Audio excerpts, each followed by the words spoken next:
बिस्मिल्लाहिर्रहमानिर्रहीम। अस्सलाम वालेकुम friend, welcome to travel to world channel. Friend उम्मीद करते हैं कि आप सब खैरियत से होंगे। फ्रेंड हम लोग यूट्यूब के लिए वीडियोस वगैरह बनाते रहते हैं और स्टूडेंट वीज़ा, वर्किंग वीज़ा और विज़िट वीज़ा के मतलब आपके साथ इन्फॉर्मेशन शेयर करते हैं। इसके साथ साथ जो हमारी कोशिश होती है वो ये होती है कि हम लोग आपको इमिग्रेशन के मतलब कोई भी अपडेट्स हो तो वो आप लोगों के साथ शेयर कर देते हैं। फ्रेंड आज का जो हमारा टॉपिक है वो मलेशिया का जो वर्किंग वीज़ा है, कॉलिंग वीज़ा है, उसके मतलब है कि मलेशिया ने पाकिस्तानी जो इंडियंस जो हैं उनके लिए कौन कौन से सेक्टर में जो है वो visa, working visa, new working visa जो है वो ओपन कर दिया है और किस सेक्टर में आपको वीज़ा मिल रहा है और किस सेक्टर में नहीं मिल रहा, और वीज़े की आजकल प्राइस क्या चल रही है। और इसके साथ साथ मैं आपको ये मुकम्मल डिटेल जो है वो इमिग्रेशन की तरफ से जो अनाउंसमेंट है उससे के मुताबिक दूंगा और आपके सामने प्रॉपर जो है वो इमिग्रेशन की वेबसाइट पे जाके आपको दिखा भी दूंगा। फ्रेंड वीडियो शुरू करने से पहले आप सब भाइयों से रिक्वेस्ट है कि आप हमारे चैनल ट्रैवल टू वर्ल्ड को ज़रूर सब्सक्राइब करें, साथ में बेल का आइकन होगा उसके ऊपर भी ज़रूर क्लिक करें ताकि आने वाली जो वीडियो है वो बआसानी आपको मिल जाए। अब बात कर लेते हैं कि जी कौन कौन से सेक्टर में आपको वर्किंग वीज़ा जो पाकिस्तानियों के लिए मिल रहा है या इंडिया के लिए मिल रहा है, ठीक है, और आजकल उसकी प्राइस क्या है। सबसे पहले मैं अगर आपको बताता चलूँ, मलेशिया में अभी जो प्रोग्राम है रीकैलिब्रेसी वो ओपन है, ठीक है। तो उसमें उस प्रोग्राम को ओपन करने का इनका बेसिकली मकसद ही ये था कि हम लोगों ने जो वहाँ पे इलीगल हैं उनको लीगलाइज करना है। अगर कोई लीगलाइज होना चाहता है तो वो लीगलाइज हो जाए और अगर कोई वापस आना चाहता है अपने मुल्क तो वो वापस आ जाए। अब जो एक चीज़ मैंने आपके साथ डिस्कस करनी है जो सबसे इम्पोर्टेंट है कि कुछ दोस्तों के पास कॉलिंग पहले की मौजूद है, तो वो अक्सर सवाल पूछते हैं कि क्या कॉलिंग वीज़ा जो है, जो पहले वाली हमारे पास कॉलिंग मौजूद है उस पर हमारा वीज़ा लग जाएगा।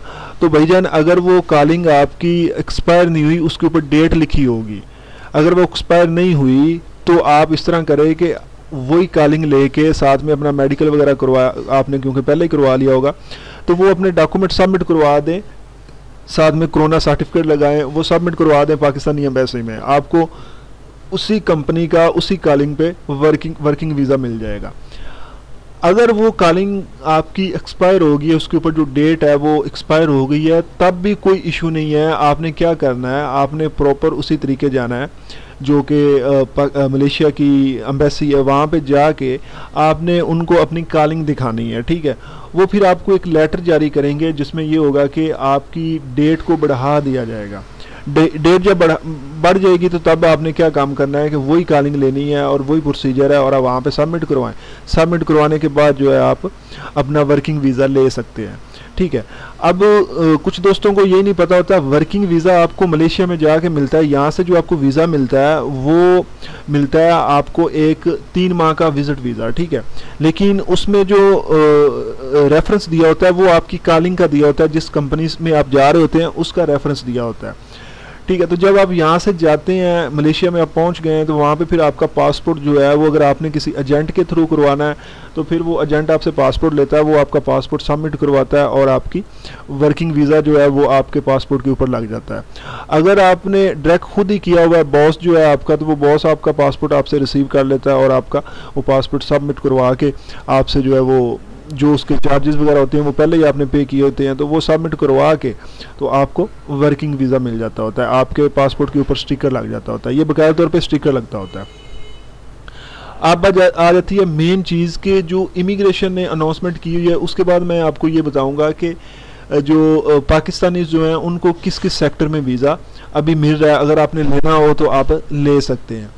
तो इसके लिए इमिग्रेशन की अगर वेबसाइट पर जाएं तो आप ये देखें, ये इमिग्रेशन की जो मलेशिया इमिग्रेशन की मेन वेबसाइट है वहाँ पे मैं मौजूद हूँ, ठीक है। यहाँ पे आपने जो पहला इसका जो लिंक है प्रोटोल रस्मी जाब्तान इमिग्रेशन मलेशिया, इसको आपने ओपन कर लेना। ओपन करने के बाद आप यहाँ पे आ जाएंगे, ठीक है। यहाँ पे आने के बाद जो है आपका जो अगला काम होगा कि वो यहाँ से आपने चेक करना है कि किस किस सेक्टर में ओपन हुए हैं और किस सेक्टर में ओपन नहीं हुए। अब कुछ दोस्त जो हैं वो आपको इन्फॉर्मेशन दे रहे हैं कि जी किसी सेक्टर में ओपन नहीं हुए, ये जो अनाउंसमेंट यहाँ पे हुई है जो कि ये इधर इमिग्रेशन की वेबसाइट पे। तो अगर मैं आपको एक चीज़ दिखाऊं तो यहाँ पे इमिग्रेशन की वेबसाइट पे जो अनाउंसमेंट हुई है वो 2015 की हुई है, कि पाकिस्तानियों को किस सेक्टर में वीज़ा मिल सकता है, दूसरी कंट्रीज़ को किस सेक्टर में वीज़ा मिल सकता है। तो इसलिए आप अगर जाएं इसके जो है वो फॉरेन वर्कर में जाएं, ठीक है, फॉरेन वर्कर में अगर आप जाते हैं तो इसमें वो आपको सारी डिटेल जो है वो बता देंगे, उसकी जो अनाउंसमेंट हुई है वो बता देंगे। अभी तक जो अनाउंसमेंट आप कहें मलेशिया इमिग्रेशन से, तो लास्ट उनकी जो अनाउंसमेंट हुई है वो 15 जून 2015 से ही हुई है, ठीक है, और किस किस सेक्टर में वीज़े मिल रहे हैं ये भी उन्होंने बताया हुआ है, ठीक है। तो इसको अगर फॉलो करें तो इसके मुताबिक जो है वो पाकिस्तानी जो है वो ये आप कह सकते हैं कि सारे सेक्टर में अभी जो है वो वीज़े ओपन नहीं हुए, लेकिन पाकिस्तानी जो है वो सारे सेक्टर में वीज़ा अप्लाई कर सकते हैं। यहाँ पे सिर्फ उन्होंने यही मेंशन किया हुआ है कि पाकिस्तान जो है ये देखें थाईलैंड, कंबोडिया, नेपाल, ठीक है, वियतनाम, फिलिपीन, पाकिस्तान, श्रीलंका, ठीक है, तो ये सारे उज़्बेकिस्तान, किर्गिज़स्तान, इंडिया, ये कौन कौन से सेक्टर में अप्लाई कर सकते हैं। अब अगर मेन पे आप जाएँ तो ये चीज़ लिखी हुई है कि all sector construction, plantation, agriculture, service and manufacturing, यानी कि ऑल सेक्टर जो है उनमें आप अप्लाई कर सकते हैं। यहाँ पे सिर्फ क्रॉस लगा हुआ है तो एक सिर्फ यहाँ पे क्योंकि फीमेल और मेल आ जाता होता है तो उसमें उन्होंने बताया हुआ है, ठीक है। तो यहाँ पे अगर देखा जाए तो जो सिर्फ एक फिलिपीन है उनकी जो फीमेल्स हैं वो इन सेक्टर में वीज़ा अप्लाई नहीं कर सकती, ठीक है। तो अगर यानी कि पाकिस्तान के कानून को भी देखा जाए तो पाकिस्तान का कानून जो है वो भी यही कहता है कि पाकिस्तानी जो लेडीज़ हैं वो बाहर जाके काम नहीं कर सकती, लेकिन दूसरी कंट्रीज़ जो हैं वो पाकिस्तानियों को ऑफ़र देती हैं कि आपकी जो लेडीज़ हैं वो भी हमारे मुल्क में आके इन सेक्टर में काम कर सकती हैं, ठीक है। अब अगली चीज़ आ जाती है कि ये पाकिस्तानियों के लिए यहाँ पे अभी तक उन्होंने जो अनाउंसमेंट की हुई है वो लास्ट जो 2015 की अनाउंसमेंट है वही है, कोई न्यू अनाउंसमेंट नहीं की हुई उन्होंने। तो उसके मुताबिक जो है आप सारे सेक्टरों में जो है वीज़ा अप्लाई कर सकते हैं। ये कह सकते हैं कि अभी किस किस सेक्टर में वीज़ा ओपन हुआ है ये आपको नहीं पता, ठीक है ना।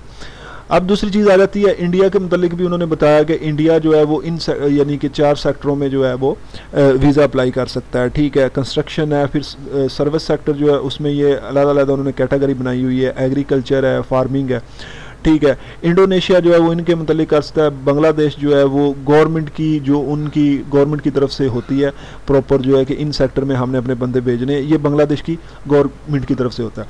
यहाँ पे अगर नीचे आए तो उनकी fees, levy fees, process fees, visa fees, ये वो सारा कुछ मेंशन किया हुआ है, ठीक है। तो इस जगह को देखा जाए तो अभी मलेशिया गवर्नमेंट की तरफ से कोई इस तरह की अनाउंसमेंट नहीं हुई कि आप लोग जो हैं इन सेक्टर में अप्लाई कर सकते हैं और इन सेक्टर में अप्लाई नहीं कर सकते। दूसरी चीज़ आ जाती है जो कि जिन सेक्टर में हम लोग अभी जो रिसेंटली जो तकरीबन 1 हफ़्ता पहले जो है हम लोगों ने वीज़ा निकलवाया है, तो अगर इस चीज़ को देखा जाए तो मैन्युफैक्चरिंग जो है वो अभी पाकिस्तान के लिए उसकी कॉलिंग ओपन है, क्योंकि हमने मैन्युफैक्चरिंग की कॉलिंग जो है वो निकाली है, ठीक है। तकरीबन कुछ 4 से 5 निकाल के दोस्तों को दी हैं, जो हमारे सब्सक्राइबर हैं उनको लेके दी हैं, ठीक है। लेकिन जो सबसे बड़ी जो प्रॉब्लम ये आ रही एक तो टाइम ज़्यादा लग रहा है, दूसरा ये है कि आपकी जो कॉलिंग फ़ीस है वो बहुत ज़्यादा है, यानी कि तकरीबन आपको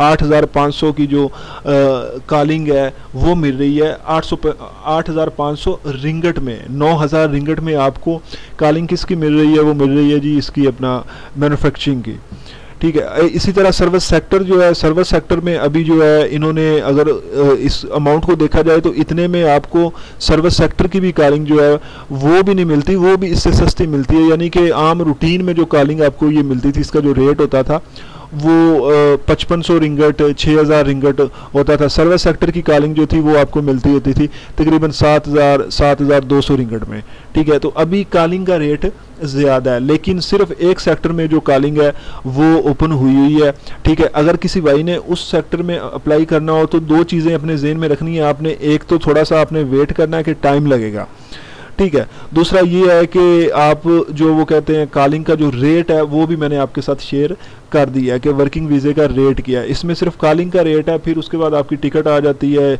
आपका जो यहाँ पे प्रोसेस होता है वो अलहदा होता है, ठीक है।